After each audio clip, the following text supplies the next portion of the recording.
Young and the Restless Spoilers. Hey guys, welcome back to the blog. It's a gloomy Wednesday here, and I am running on 3 hours of sleep and way too much caffeine. I know I'm typing this super fast before my deadline, but I just had to get my thoughts out. My brain is absolutely fried from staring at the screen, but we have to talk about Y&R. The latest episode just broke my brain. Let's get into it. So, let's just start with Nick Newman. Honestly, I don't even know what to say about Nick anymore. I really don't. We all saw him check out of rehab against medical advice, which is just the most frustrating thing ever. And I get it. Addiction is a monster. It really is. But watching him just throw everything away right when his parents are renewing their vows, it hurts. It really hurts to watch. And then he ends up in this dingy, disgusting motel room, just the lowest of the low. And that's where he meets Marrie Kirkland. Marrie, what a character. At first, I thought she was just going to be this random enabler, just a neighbor in a bad place who drags Nick down with her. And maybe I was being too harsh on her at first, thinking she was just a plot device. But oh my god, I was so wrong. I was so wrong. Because what happened next just completely flipped the script on everything we thought we knew about this storyline. So Nick and Marrie decide to get high. They go on this massive drug binge, and it's dark. It's really dark for daytime TV, but the writers are really going there. They take way too much. They overdose. Both of them.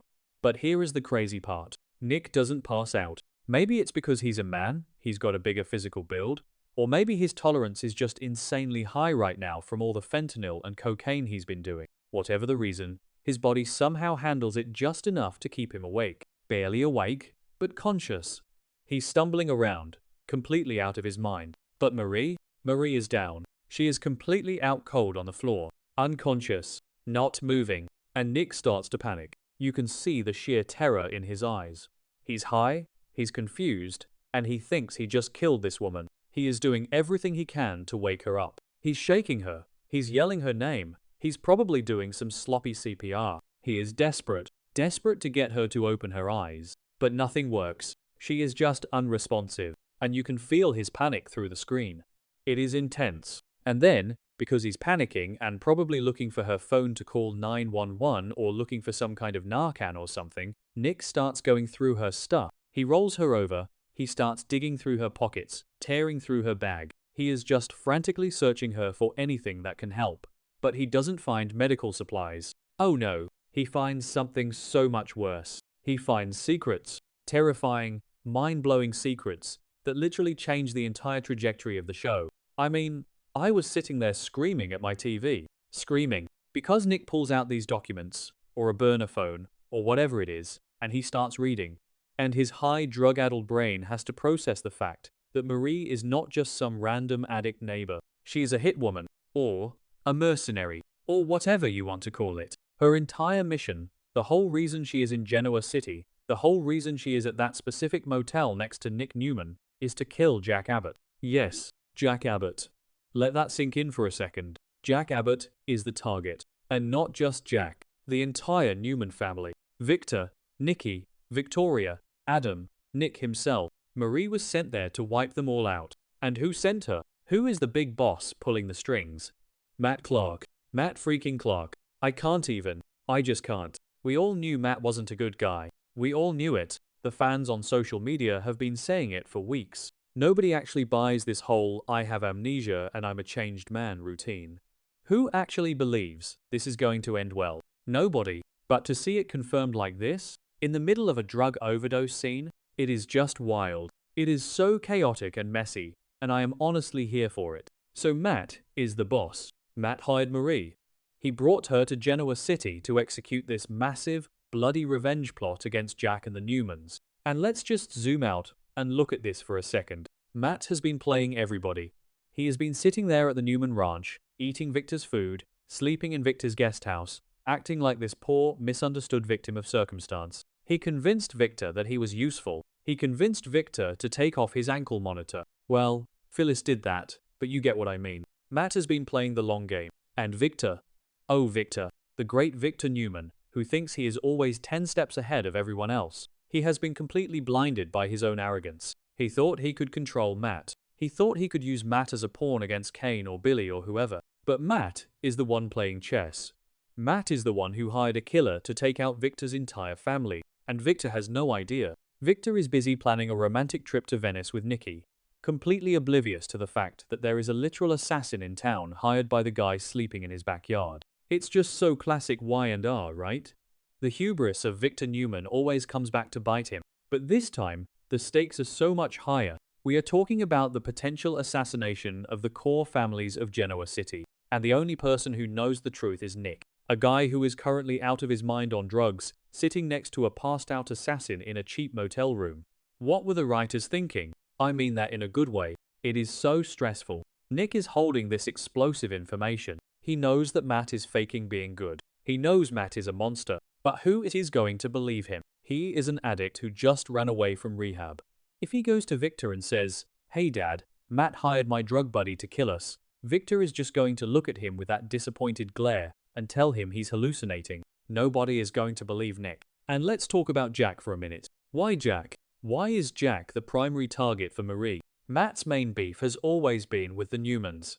He tortured Sharon, he tortured Noah, he went after Nick. So why Jack? Maybe it's because Jack is the one who let Matt live on the Abbott estate a while ago. Maybe Matt blames Jack for something. Or maybe Matt is working with someone else. Could Matt be connected to Dr. Markham and Patty Williams? We know Patty is obsessed with Jack. We know Patty and Markham kidnapped Abby and Dominic to get back at Ashley. What if Matt is part of that whole unhinged alliance? What if Matt is coordinating with Patty to take out Jack while he takes out the Newmans? Okay, maybe that sounded dramatic, but you get what I mean. The connections are there. The whole town is under attack from these psychos. And Jack is already dealing with so much. He's recovering from being stabbed, his wife Diane is missing or traumatized or whatever is happening with her and Markham, and now he has an assassin on his tail. Jack cannot catch a break. He just can't. And let's go back to Nick and Marrie. So Nick finds this evidence. He realizes Matt is the mastermind, and he is panicking. He is probably hyperventilating, because he realizes he has been sleeping with the enemy. Literally, he thought Marrie was a friend, a kindred spirit in his addiction, but she was just playing him. She was probably sent by Matt to get close to Nick, to keep him drugged up, to make him an easy target, or to use him to get to the rest of the family. It is so sinister. It is so incredibly dark. Matt Clark is a sociopath. He is a pure sociopath. He doesn't just want to kill the Newmans. He wants to destroy them from the inside out. He wants to humiliate them. He wants to watch them suffer. And using Nick's addiction against him, having an assassin pose as a fellow addict to monitor him, that is next level evil. That is the Matt Clark we all love to hate. I honestly have to give props to the actor playing Matt, because he has been doing such a good job acting innocent lately. He really had some people fooled. I saw comments on Twitter last week saying, "Oh, maybe Matt really did lose his memory, maybe he can be redeemed." No, absolutely not. You don't redeem a guy who did the things Matt did. And now we know for sure, he is faking it. He is faking every single smile, every single confused look, every single apology. It is all a mask. But what is Nick going to do now? The spoilers said he calls Sharon. He grabs his phone and calls Sharon and says he is in a critical situation and needs her to come get him. And thank God for Sharon. Because Sharon is the only one who might actually listen to him. Sharon knows how evil Matt is. Sharon knows what Matt is capable of. If Nick tells Sharon that Matt is faking it and hired a killer, Sharon will believe him. Because Sharon has always known Matt was a snake. But Sharon is also dealing with her own trauma. She's dealing with Mariah's legal mess with Devon. She's dealing with her own bipolar disorder. She's dealing with the PTSD from being locked in that clinic with Phyllis and Martin Laurent. And now she has to drive to a seedy motel to rescue her relapsed ex-husband and deal with an unconscious assassin? Give Sharon a break. Give the woman a vacation. I am just so overwhelmed by this episode. It was messy. It was chaotic. The pacing was a bit clunky in places. I'm not gonna lie. Like, one minute they are doing drugs, the next minute she's passed out, the next minute he's finding a perfectly detailed villain manifesto in her purse. It felt a bit rushed. Like a first draft that the writers meant to clean up, but never did. But you know what? I don't care. Because the drama is top tier. And let's think about the fallout of this. When Marrie wakes up, if she wakes up, because who knows, maybe she's in a coma now, what is she going to do? Is she going to try to finish the job? Is Nick going to tie her up? Is he going to call the cops? He called 911 for the overdose, right? So the paramedics are going to show up. The police are going to show up. Nick is going to be found in a room with drugs and a hitwoman. How is he going to explain this to the cops? Especially with Christine Blair stepping in as the new DA. Christine is not going to show Nick any mercy. She hates the Newmans. She is going to throw the book at him. And Victor. When Victor finds out that Matt has been plotting his assassination from his own guest house, oh boy, the wrath of Victor Newman is going to be biblical. He is going to lose his mind. He already has a lot on his plate with the Phyllis AI lawsuit and Adam's secret Newman media deal. But this is personal. This is his family's lives on the line. Victor is going to want Matt's head on a platter. But Matt is slippery. Matt knows how to manipulate the system. If Victor comes after him, Matt is just going to play the victim again.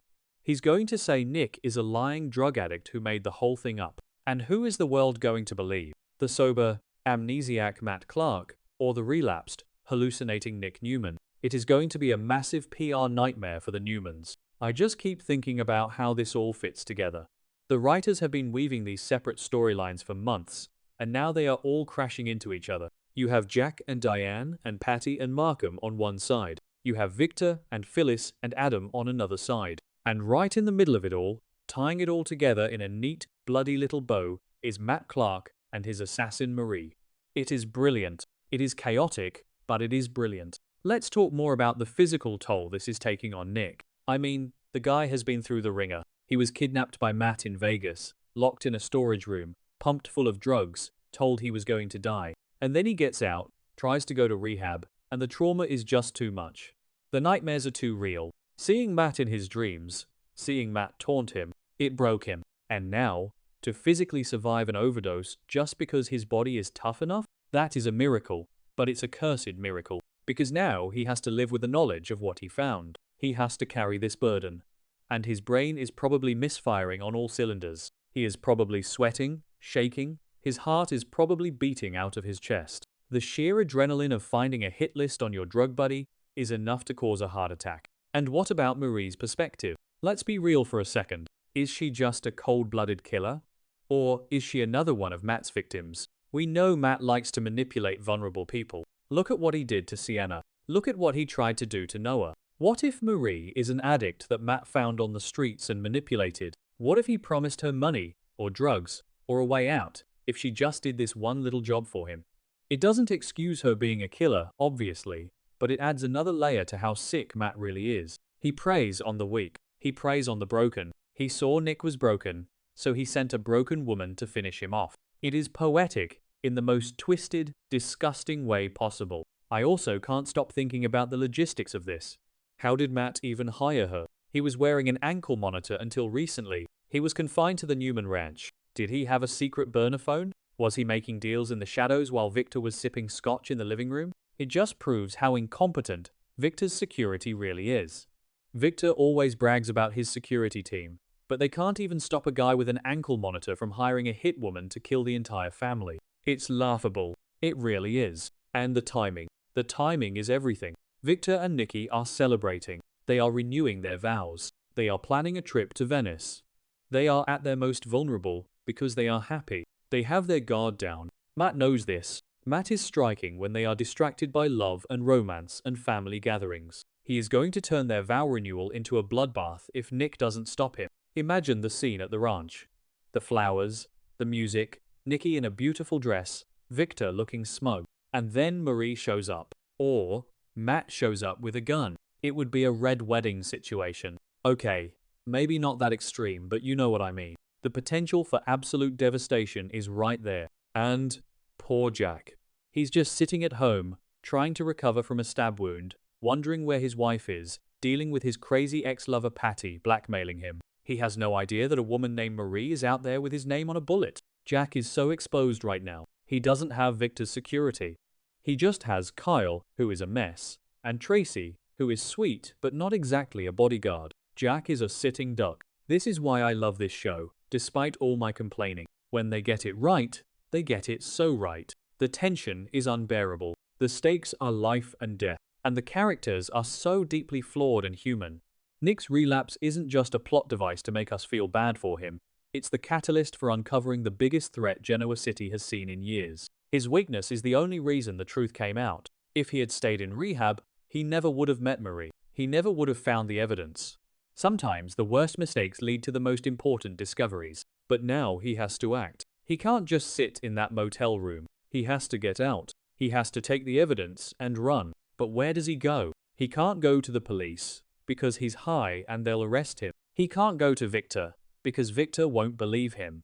He has to go to Sharon. Sharon is his only hope. Sharon is the anchor. She always has been. I just hope Sharon doesn't get caught in the crossfire. Matt already hates Sharon. If Matt finds out that Sharon is helping Nick expose him, Matt will put Sharon at the top of his list. And Sharon has been through enough.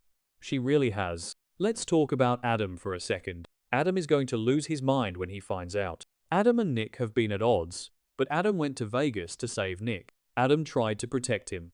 If Adam finds out that Matt has been playing them all, and that Matt hired a hitwoman, Adam is going to bypass the police and go straight into spider mode. Adam will literally hunt Matt down in the streets. And honestly, I wouldn't even be mad. Matt deserves whatever Adam dishes out. But Chelsea is going to be so worried.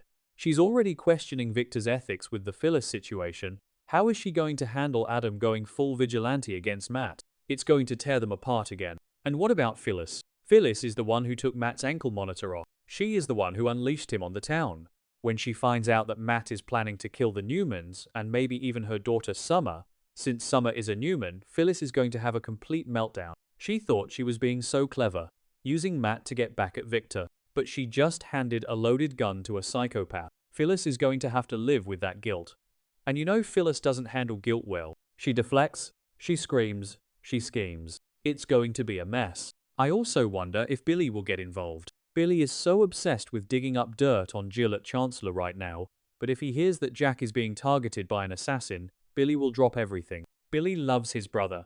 Despite all their fights, the Abbott brothers stick together when it counts. Billy might just team up with Adam to take Matt down. Can you imagine? Billy and Adam working together? That would be the team up of the century. They hate each other, but they both hate Matt more. The enemy of my enemy is my friend, right? The ripple effects of this motel room discovery are going to touch every single character on this canvas. Lily, Devon, Nate, they might seem disconnected right now, dealing with the Winters Company drama and Nate's medical career crisis. But if Genoa City turns into a war zone because of Matt Clark, nobody is safe. I am so invested in this. I haven't been this invested in a Y&R storyline in years. It's messy, it's dark, it's a little bit clunky, but it is pure, unadulterated soap opera gold. Alright, I'm actually going to wrap this up now. My fingers are cramping, my coffee is cold, and I need to go process all of this. But seriously, the writers outdid themselves with this twist. Matt Clark is the ultimate villain, and I am terrified to see what he does next. Stay tuned, guys. I'll be back tomorrow with another update, assuming I survive the stress of watching the next episode. Let's hope Nick makes it out of that motel room alive. Let's hope Jack gets a warning.